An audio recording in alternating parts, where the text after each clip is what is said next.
Okay, in this video, I'm going to talk about the topic of solving oblique triangles. This is covered in various ways through section 6.1 and 6.2, where you will use either the law of sines or the law of cosines. But in general, here is what an oblique triangle is. It's a triangle that does not have a right angle. Right? If you have a right angle, then it's a right triangle.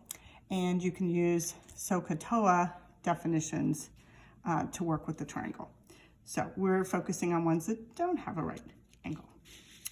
All right, now the labeling convention that we will use for our triangles is like this. All right, we'll use capital letters to represent the angles, capital A, capital B, capital C usually, and then we'll use lowercase letters to represent the sides that are opposite those angles, all right?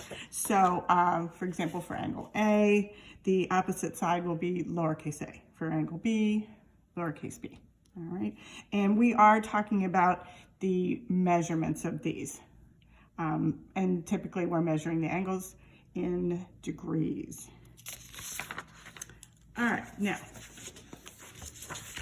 what does it mean to solve an oblique triangle? Basically, that just means to find all the missing measurements, whether it's a side measurement or an angle measurement. Okay. Usually you'll be given 3 measurements. Now, if you are working with a congruence postulate, those are the easiest types of problems because congruence postulates guarantee that there is one unique triangle that satisfies the given requirements. All right, so there will be one answer to your problem. And these are the congruence postulates that you learn back when you're in geometry. You have angle, side, angle, angle, angle, side, side, angle, side, and side, side, side. The first 2 are used in section 6.1 with the law of sines. The second 2 go with the law of cosines, and those will be in section 6.2. All right. Now, just a quick review of what they mean. For example, if they say angle, side, angle, okay? That means that the measurements of 2 angles and their included side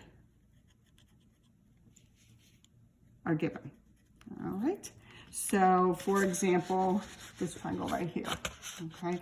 They give us angle A is 40 degrees, angle B is 30 degrees, and side C measures 12 inches. So you're gonna know the measurement of this angle here, and this one here, and the included side is segment AB. And so that would be what we're referring to its measurement as lowercase c, all right?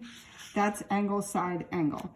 The other possibility with 2 angles and 1 side would be angle, angle, side.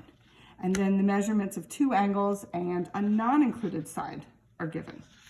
An example of that would be angle C measures 110 degrees, angle B measures 25 degrees, and the measurement lowercase b is equal to 40.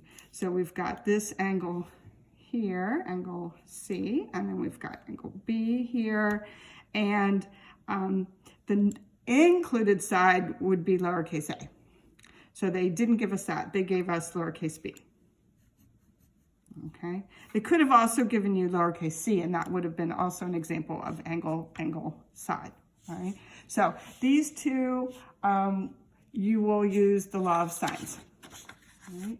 Now, lastly, just on the topic of triangles, side, side, angle, and angle, angle, side are not congruence postulates, all right?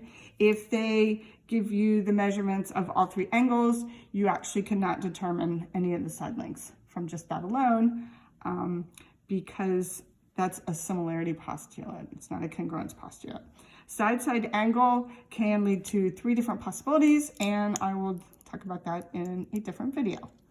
Thank you.